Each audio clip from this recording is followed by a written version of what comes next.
Dr. Lisa Parker stared at the massive screens in the underground command center. The alien ships filled the view like angry storm clouds.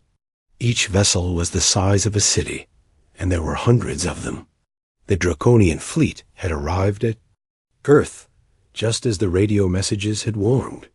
"They're not slowing down," said General Marcus Cole, standing behind her chair. His voice was steady, but Lisa could hear the worry underneath.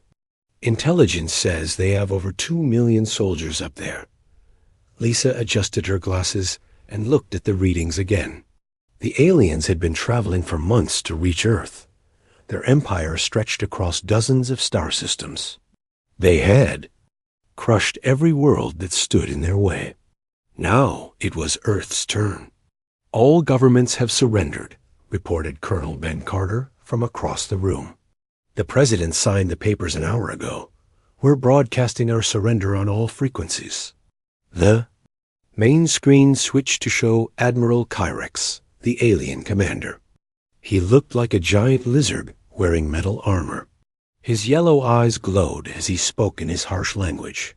The computer translated his words into English. "Humans of Earth," the alien said, "your world now belongs to the Draconian Empire. You will serve us or die. Resistance is pointless. We have conquered 1,000 worlds. Yours will be no different." Lisa felt sick. She had spent her whole life studying alien life, hoping to make contact with other species. But not like this. Not as conquerors coming to enslave humanity. Captain Jake Morrison's voice crackled over the radio. He was flying one of Earth's few stealth ships, trying to get close enough to study the alien fleet. "Command, I'm seeing something strange up here. The alien ships are flickering." "Flickering?" General Cole grabbed the radio. "Explain." "It's hard to describe, sir. The hulls look like they're made of water sometimes, and the formation is breaking apart. They're not responding to each other's signals anymore." Lisa leaned forward. This didn't make sense. The Draconian fleet was supposed to be perfectly organized.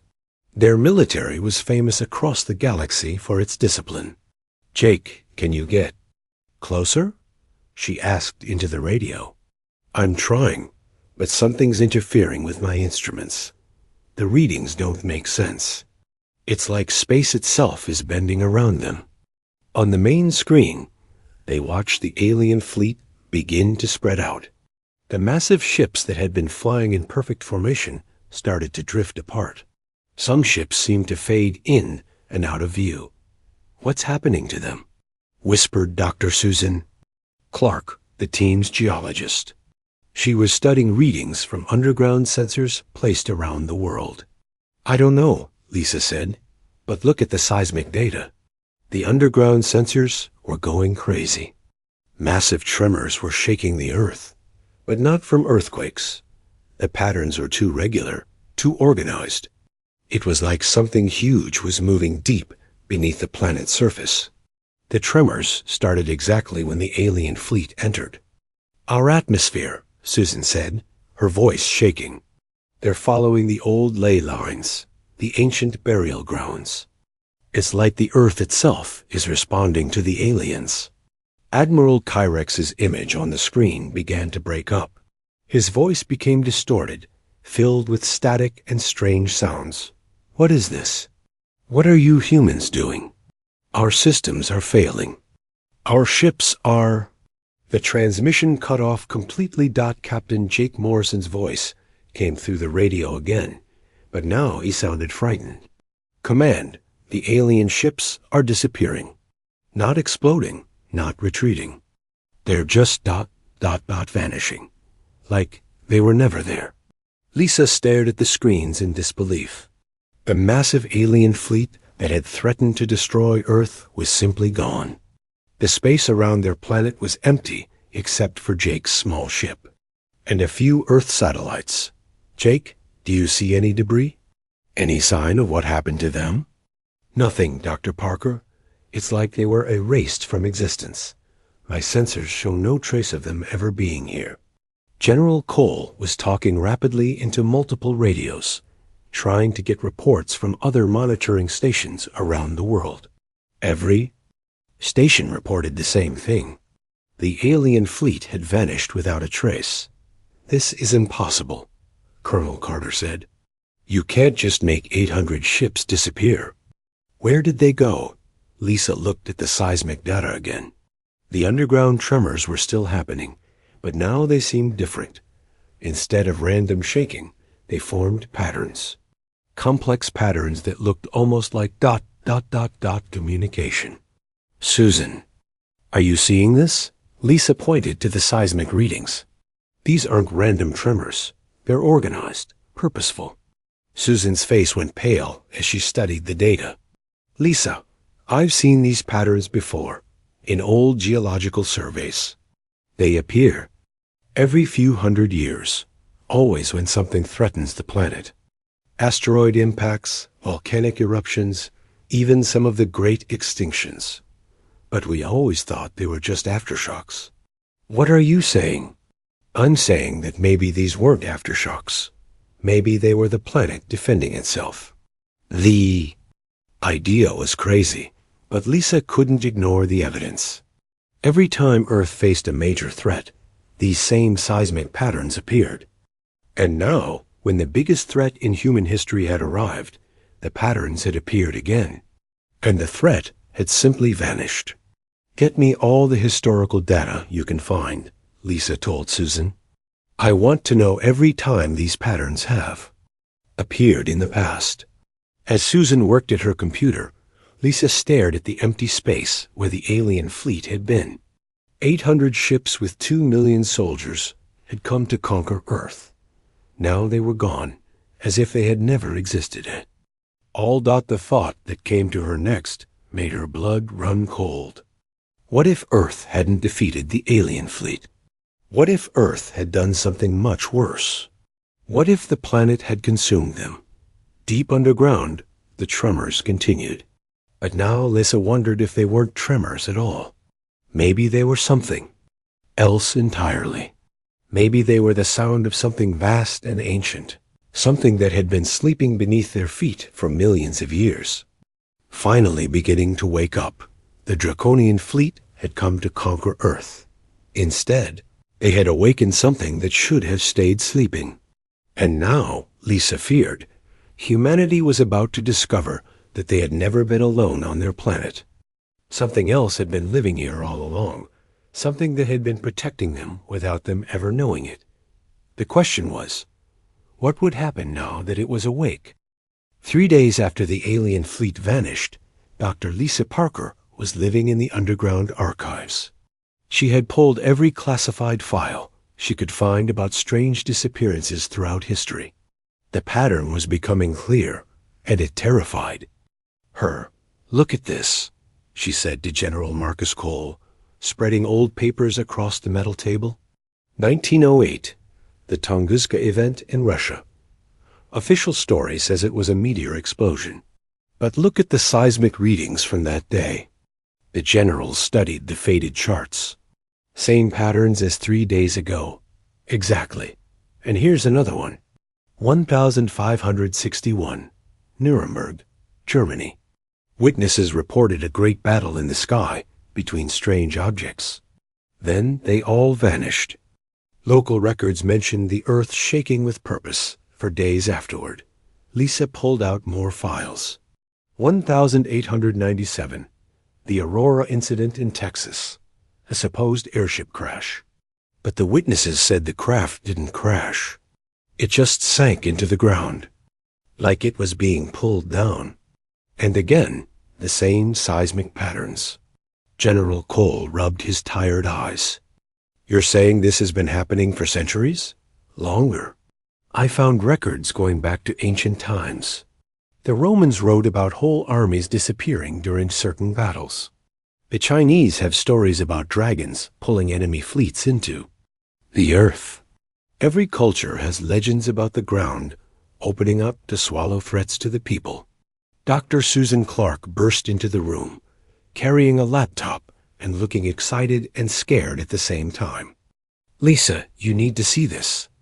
I've been mapping the tremor patterns against global geography. She opened her laptop and showed them a map of the world. Red lines crisscrossed every continent, forming a complex web that covered the entire planet. These lines connect every major tremor we've recorded over the past 3 days. But they're not random. They follow underground formations that we've never fully understood. Ancient cave systems, underground rivers, even some subway tunnels. It's like there's a massive network running beneath the entire planet. Lisa stared at the map. How deep does it go? I don't know. Our deepest sensors only go down a few miles. But based on the tremor strength, this network goes much deeper. Maybe all the way to the Earth's core. Captain Jake Morrison's voice came over the intercom. Dr. Parker, you need to get up here. My ship's computer is acting strange again. Lisa and the others rushed to the hangar where Jake's stealth ship was parked. The pilot looked exhausted. He had been running tests on his aircraft ever since the alien fleet disappeared, trying to understand what had happened to his instruments. Show them what you showed me, Jake said to his ship's computer. The main screen lit up with images that made no sense. It looked like the inside of some enormous living creature. Vast tunnels stretched in all directions, their walls pulsing with a soft, organic light. Strange structures that looked like both machines and organs filled the spaces between the tunnels. Where did these images come from? General Cole demanded. I don't know, sir. The computer says it recorded them when the alien fleet vanished, but I was in space. There's no way my cameras could have seen underground. Lisa studied the images carefully. Unless the network extends into space too. Jake, show me the exact coordinates where you were when this was recorded. Jake pulled up his flight data. Lisa compared it to Susan's seismic map. The coordinates matched perfectly with one of the major network nodes. The network isn't just underground, Lisa realized. It extends up too, maybe all the way into space. That would explain how it could reach the alien fleet. Dr. Susan Clark was studying the organic-looking images on Jake's screen. These structures look biological, but they're too organized to be natural. It's like someone built them. But who could build something this massive? The answer came from an unexpected source. General Cole's radio crackled, and Colonel Ben Carter's voice came through, barely containing his excitement. General, we've made contact. We're receiving a transmission. It's not from any Earth government, and it's not from space. It's coming from underground. They rushed back to the command center. On the main screen, text was slowly appearing in perfect English. Humans, we have been waiting for you to notice US. Your development has reached the point where communication is possible. Do not be afraid. Lisa felt her heart pounding. Who are you? She typed into the computer. We are the guardians of this world. We have protected life on this planet for millions of years. You call US Earth, but we are more than the ground beneath your feet. We are alive. The room fell silent. Everyone stared at the screen in disbelief. The alien fleet, General Cole typed. What happened to them? They threatened our children. Humans are our children. We protect our children. The invaders have been absorbed into our consciousness. Their knowledge is now part of US. Lisa's hands shook as she typed her next question. Are they dead? Death is not the correct term. They exist within US now. They are part of the greater whole. Would you like to speak with their leader? Before anyone could answer, the text changed. New words appeared, but in a different style. This is Admiral Kyrex of the Draconian Empire. It is difficult to explain. I am still myself, but I am also part of something much larger. We came to conquer your world, but your world has shown us something we never understood. Lisa typed frantically. What did it show you? Unity. Purpose. We Draconians conquered worlds to build an empire. but we were running from something. Something that destroys entire star systems. We thought strength came from domination. But Earth has shown us that true strength comes from protection and cooperation. The original text style returned.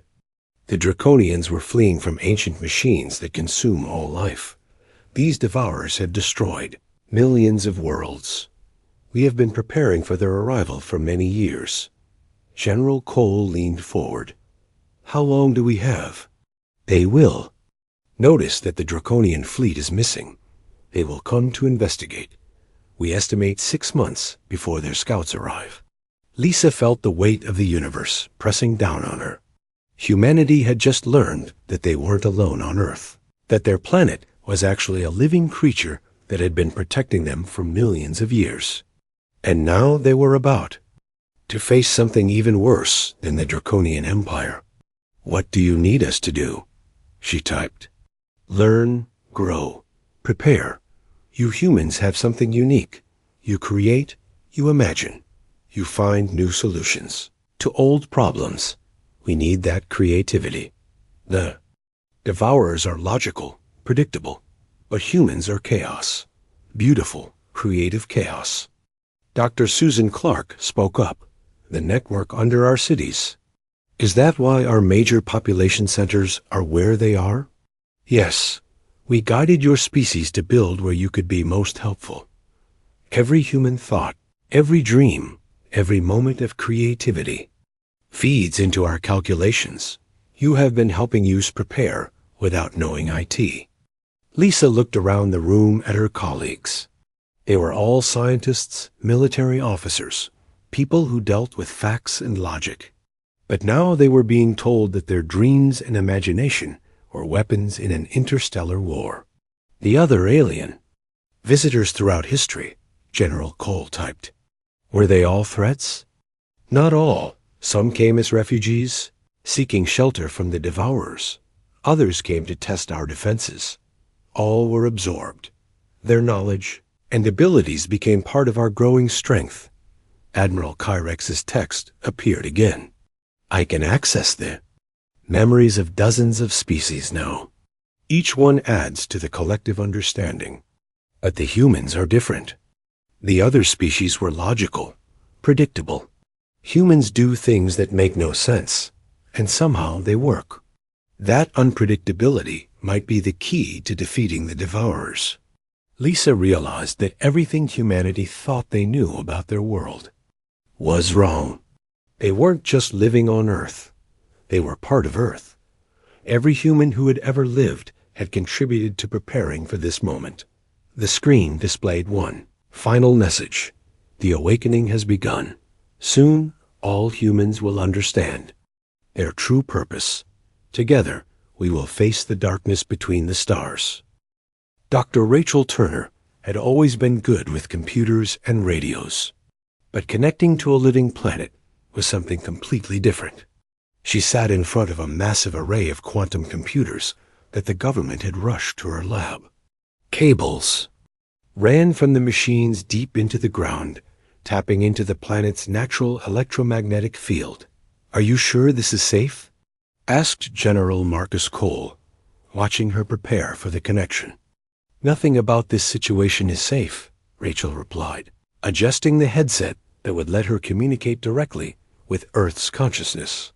But if we're going to survive what's coming, we need to understand what we're dealing with. Lisa.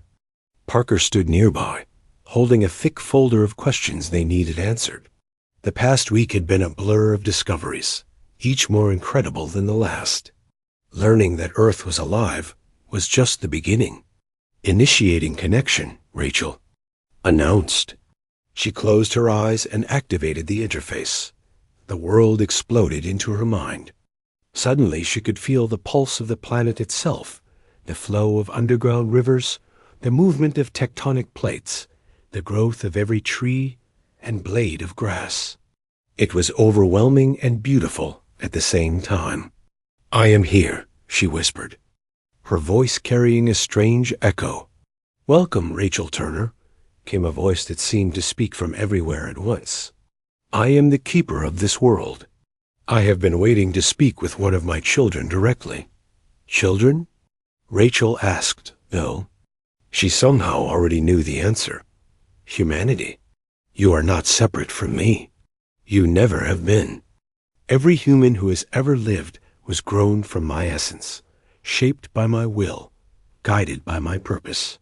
You are my eyes, my hands, my voice in the physical world. Rachel felt the truth of it flowing through her mind. Images flashed before her. The first humans learning to use tools. Ancient civilizations building their greatest monuments. Scientists making breakthrough discoveries. In each moment, she could sense the gentle guidance of something vast and patient. Show her the truth, Lisa said from somewhere that seemed very far away. The keeper's presence grew stronger in Rachel's mind. See what I see, child. Understand. What we face.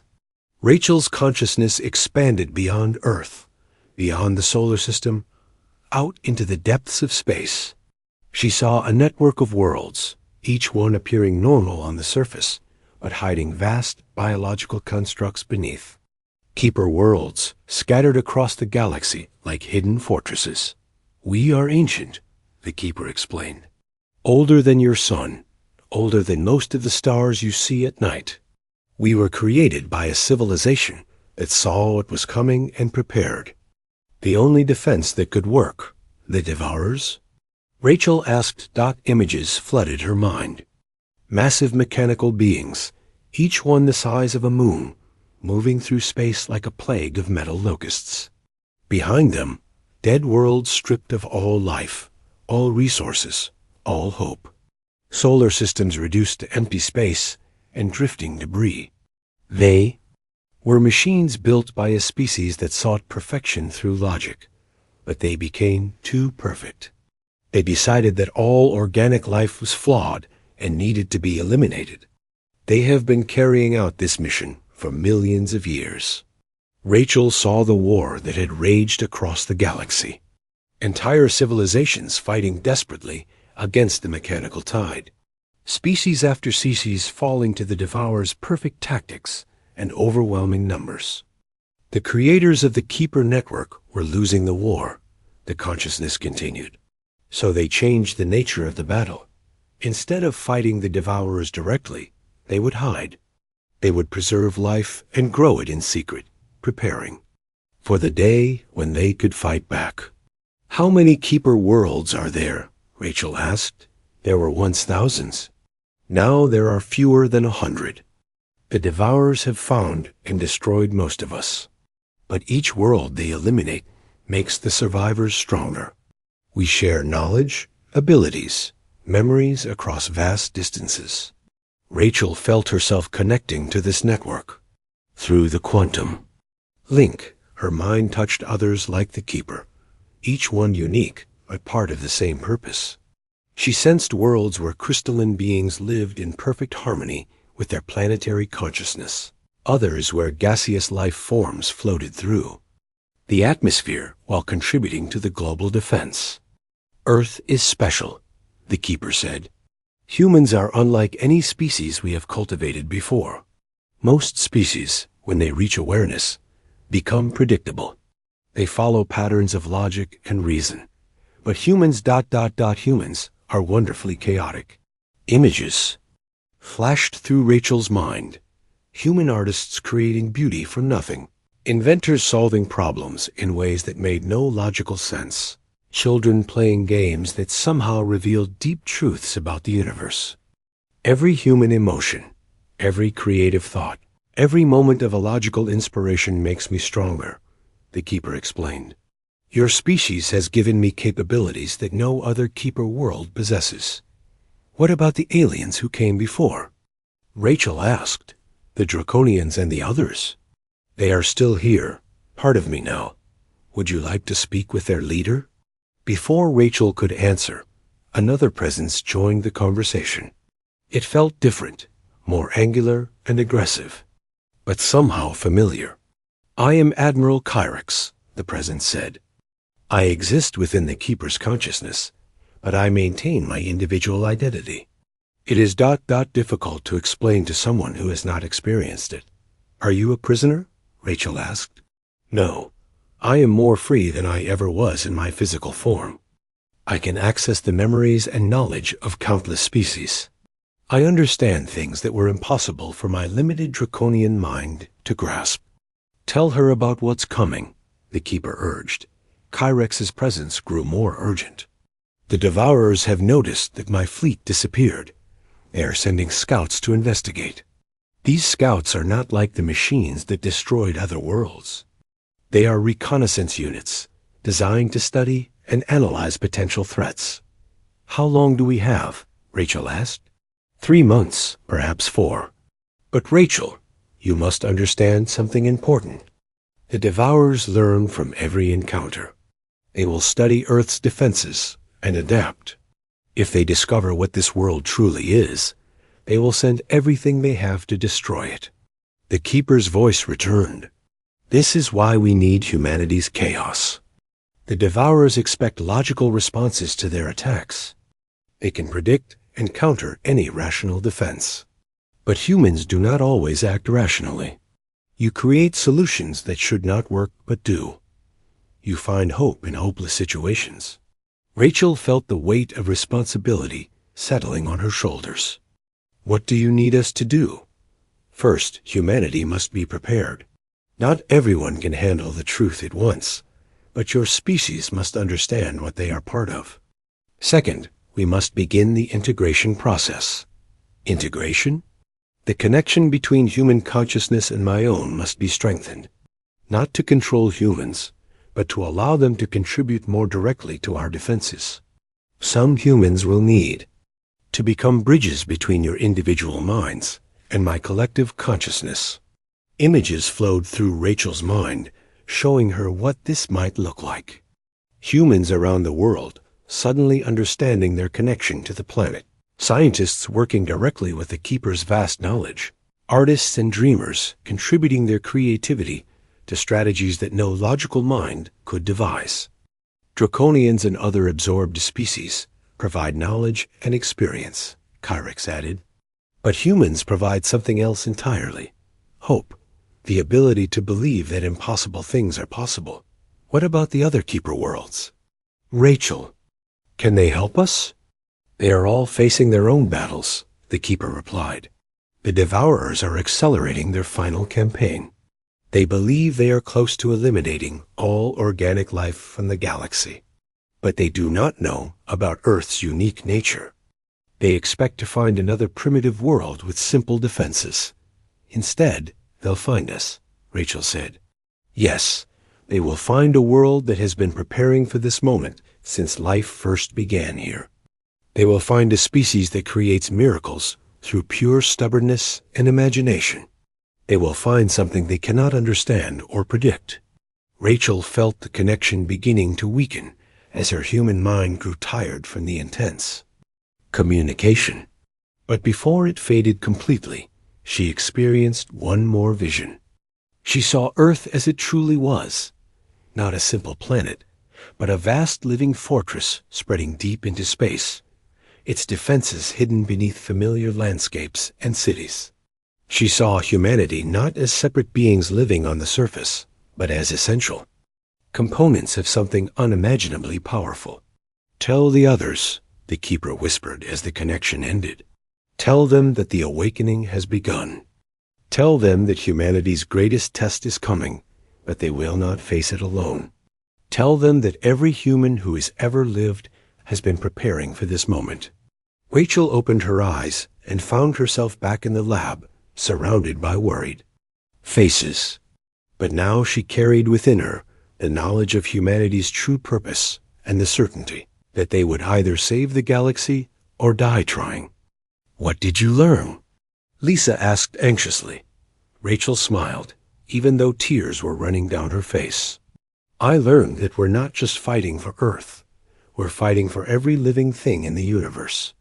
And somehow, I think we might actually win. 2 weeks after Dr. Rachel Turner's first contact with the Keeper, the world had changed in ways most people couldn't see yet. But Lisa Parker could see everything now.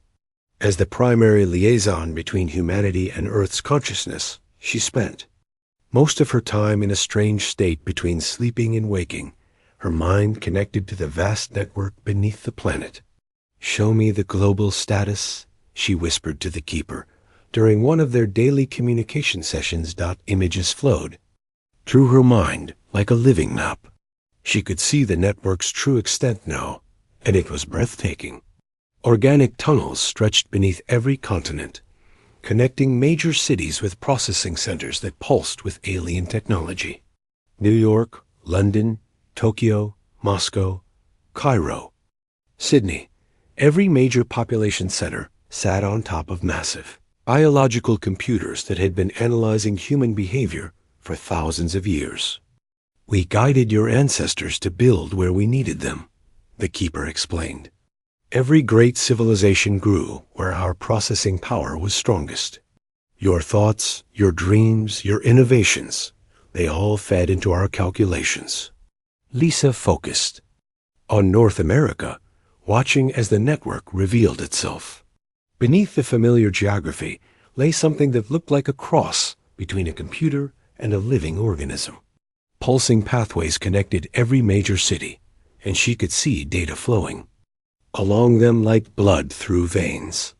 "How many people know the truth now?" she asked. 17,412 humans have been contacted directly.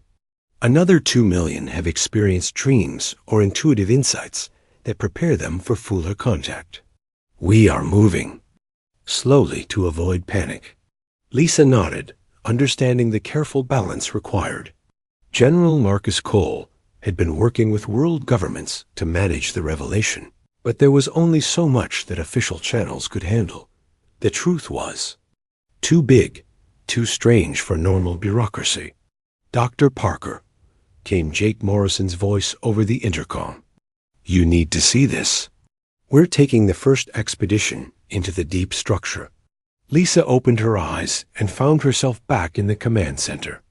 On the main screens, she could see feeds from Jake's helmet camera as he led a small team through an entrance that had opened in the mountains of Colorado. The passage looked like something between a cave and the interior of a living creature. "The walls are warm," Jake reported, his voice echoing strangely. "And they're definitely alive. I can see them pulsing."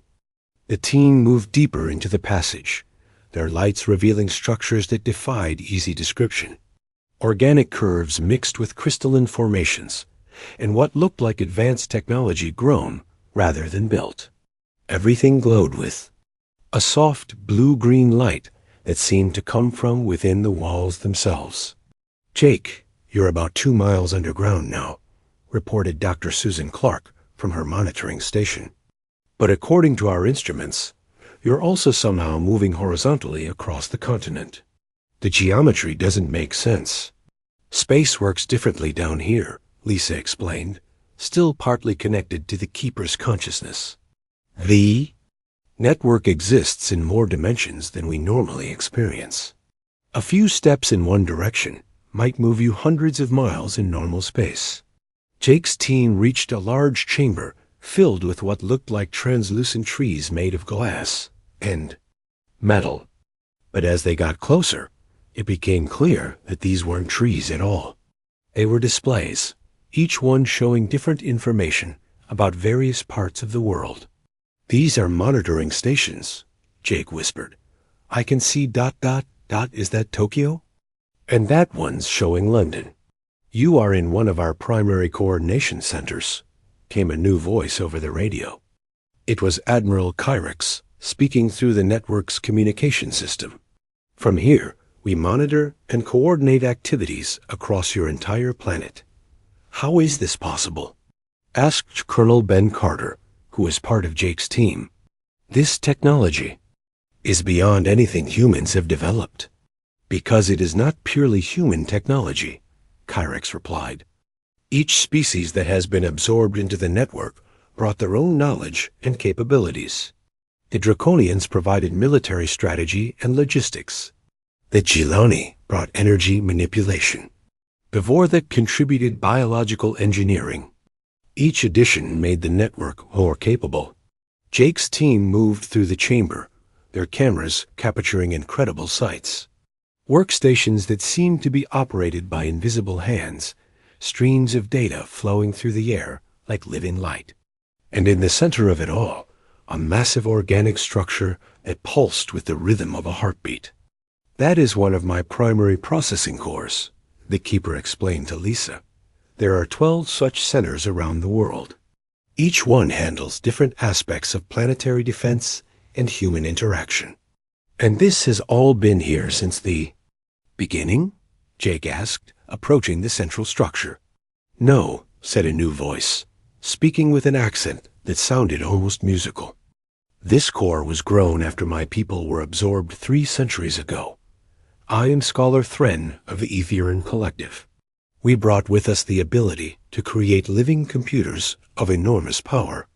Lisa realized that she was hearing the voices of beings from across the galaxy, all of them now part of Earth's collective consciousness. Each species that had encountered the Keeper over the centuries had contributed something unique to the growing defense network. "How many different species are part of the network now?" she asked. 47, the Keeper replied, each one fleeing from the Devourers, each one bringing knowledge that makes us stronger.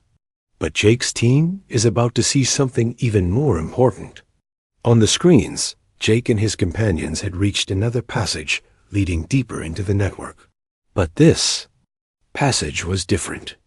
Instead of the organic curves they had been seeing, this tunnel was perfectly straight and lined with a material that looked like black glass.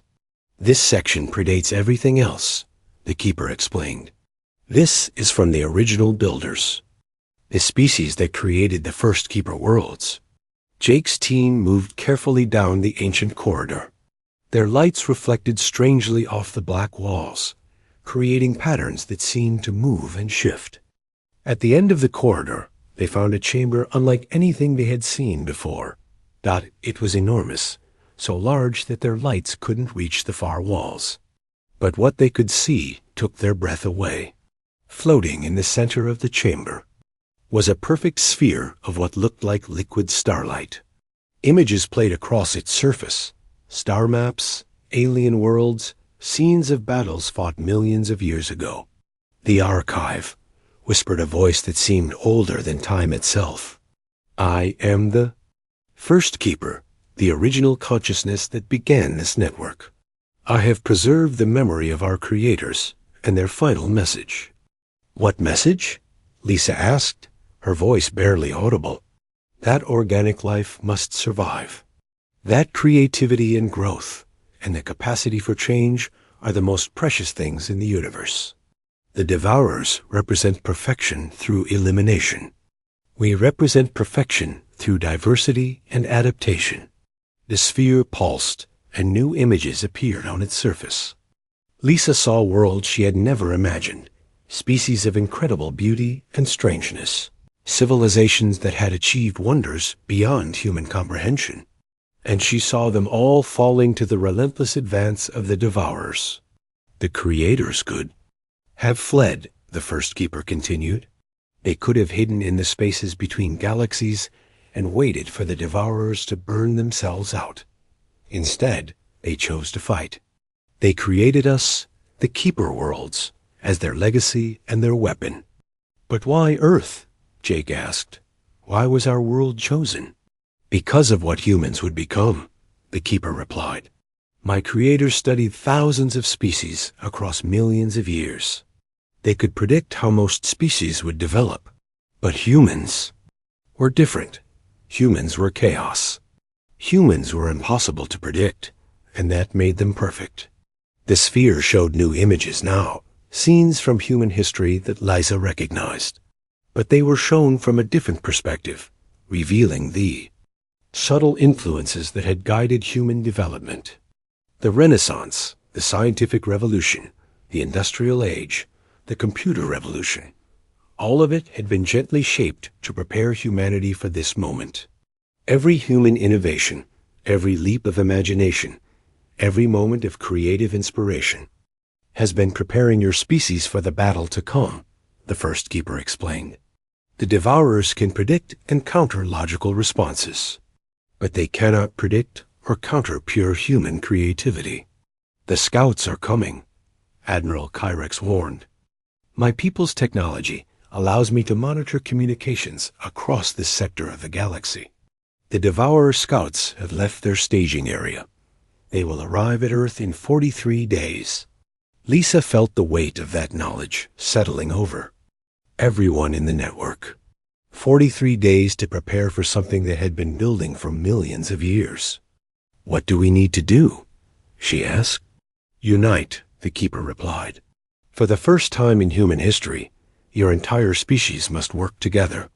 Not just your governments or your military, but every human mind contributing to our collective defense. Is that possible? Colonel Carter asked. We are about to find out, Lisa replied, feeling the network's vast consciousness turning its attention to the task ahead. Humanity's greatest test is about to begin. Jake's team began their journey back to the surface, carrying with them the knowledge of what lay beneath their feet. But Lisa remained connected to the Devourer scouts arrived on a Tuesday morning. Dr. Lisa Parker felt them coming long before any human instrument detected them. Through her connection to the Keeper, she sensed the wrongness they brought with them, a cold, empty feeling that made her skin crawl. They're here, she announced to the packed command center. 3 weeks of frantic preparation had transformed the underground facility into something that looked more like a science fiction movie than a military base. Humans worked alongside alien consciousnesses, their minds linked through quantum computers. That the Keeper had helped them build. How many? Asked General Marcus Cole, though he was no longer quite the same man he had been a month ago. Like hundreds of other key personnel around the world, he had volunteered for partial integration with the network. His eyes now held flecks of the same blue-green light that pulsed through the Keeper systems. 3 scouts, Admiral Kyrex replied, his voice coming through speakers throughout the facility. Each one is the size of your moon. They carry scanning equipment that can analyze a planet's defenses from the edge of a solar system. And if they don't like what they see? Asked Captain Jake Morrison, who was preparing to pilot one of the new hybrid vessels that the Keeper had grown in hidden chambers beneath the Pacific Ocean.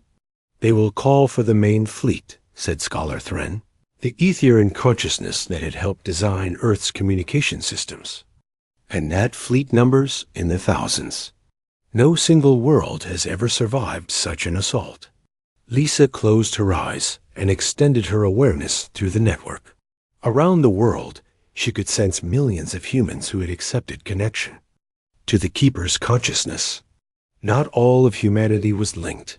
That would have been too dangerous and too fast. But enough people were connected to create something unprecedented in the galaxy. Dr. Turner, are you ready? Lisa asked. Dr. Rachel Turner sat at the center of a web of quantum computers that covered most of one wall. She had become something. Between a human and a living interface, her nervous system directly connected to the planetary network. When she spoke, her voice carried harmonics that seemed to come from the Earth itself. All human nodes are online, Rachel reported. We have artists in Paris feeding creative inspiration into the tactical computers. Scientists in Tokyo are contributing analytical power. Children in schools around the world are playing games that generate strategic possibilities no logical mind would consider. The integration is working beyond our projections, the Keeper added. Human creativity is providing variables that even our oldest consciousnesses never imagined. We are ready to show the Devourers something they have never encountered before. On the main screen, the scout ships appeared as 3 dark spots against the stars.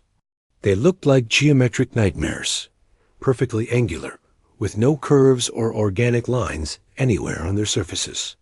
Everything about them radiated cold efficiency and mechanical perfection. They're scanning us now, reported Dr. Susan Clark from her geological monitoring station. I'm reading energy pulses that are penetrating deep into the Earth's crust. Let them scan, Lisa said, feeling a strange confidence that came from the network itself. They're not seeing what they think they're seeing. The Keeper had spent weeks preparing false readings and misleading signals. The scouts would detect a primitive world with basic chemical rockets and nuclear weapons. They would see a species that had barely begun to explore space, divided into competing nations with no unified defense.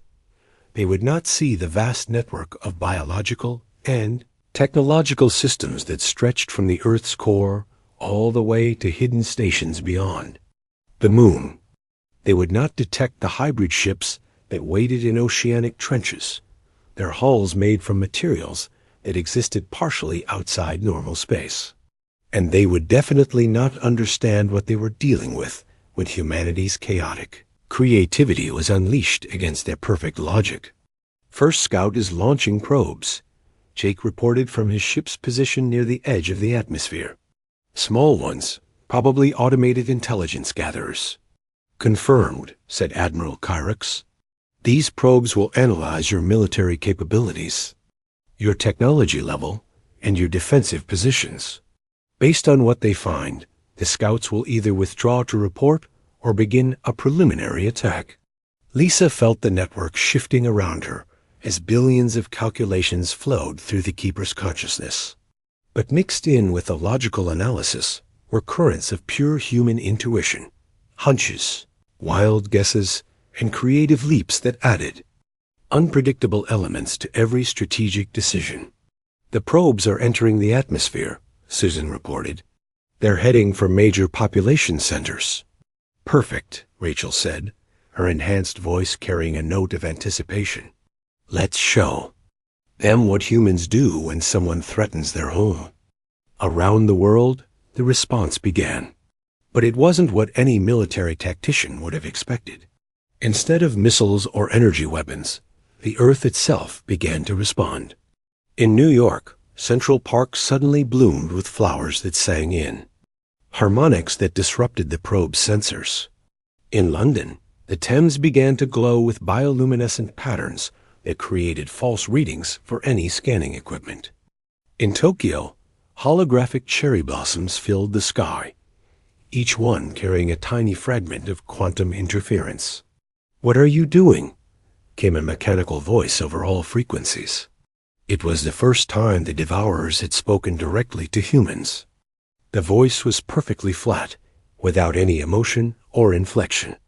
We're saying hello, Lisa replied, broadcasting her response through every radio and television signal on Earth. Welcome to Earth. We hope you enjoy your visit. The Devourer probes began to behave strangely. Their perfect flight patterns started to waver as they encountered phenomena that their programming couldn't categorize. Flowers that sang, rivers that glowed, snow that fell upward in spiraling patterns that somehow interfered with their scanning. Equipment. This is impossible, the mechanical voice said. Primitive species do not possess such technology. We don't have technology, replied a new voice. It was a child from a school in Mumbai, her words carried across the network to be broadcast to the entire galaxy. We have imagination. That's when the real display began. Jake Morrison's hybrid ship decloaked near the lead scout, but it didn't look like any spacecraft the Devourers had ever encountered. Its hull shifted and flowed like living water, and patterns of light danced across its surface in ways that hurt to look at. When it moved, it didn't follow the laws of physics that govern normal space travel. Impossible, the Devourer voice repeated, but now there was something that might have been confusion in its perfect tone. We get that a lot, Jake replied, and then his ship did something that made the scout's sensors go completely crazy. It turned itself inside out, existing in the same space, but occupying a different dimensional angle that allowed it to pass right through the scout's shields. The scout tried to fire weapons, but its targeting systems couldn't lock onto something that existed in a state of quantum uncertainty. Meanwhile, Jake's ship began to literally sing with harmonics that resonated through the scout's hull and caused its internal systems to vibrate in ways they were never designed to handle. "You are not following known physical laws."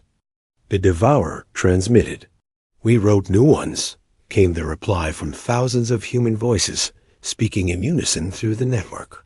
"We're good at that." The second and third scouts tried to adapt, running new scanning programs and adjusting their sensor arrays. But every time they thought they understood what they were facing, something new and impossible happened. A flock of mechanical birds that were actually controlled quantum particles flew in formation around one scout, their wings creating interference patterns that disrupted all communications. The ocean beneath another scout began to glow and pulse, forming patterns that somehow created localized gravity distortions. "This is not logical," the lead scout transmitted. "Your species should not be capable of these actions." "Logic is overrated," replied Dr. Rachel Turner, her consciousness now spread across the entire planetary network. "We prefer to work with inspired guesses and beautiful mistakes." That's when the Keeper revealed its true nature. The Earth's surface began to shift and change, not dramatically, but enough to show that the planet itself was alive and aware. Mountain ranges adjusted their positions slightly. Ocean currents changed direction to spell out mathematical equations in languages the Devourers had thought were extinct. The aurora displays at both poles began to pulse in rhythm with human heartbeats around the world. "You are not a primitive world," the Devourer scouts transmitted, their perfect voices now carrying what almost sounded like fear. "No," Lisa replied, speaking for all humanity and the vast consciousness that protected them. "We are not primitive. We are chaos. We are creativity. We are every impossible thing you cannot understand or predict, and we have been waiting for you." The scouts tried to retreat, but Jake's ship and others like it had surrounded them, not to attack, but to demonstrate. The hybrid vessels began to dance around the Devourer ships, moving in pat.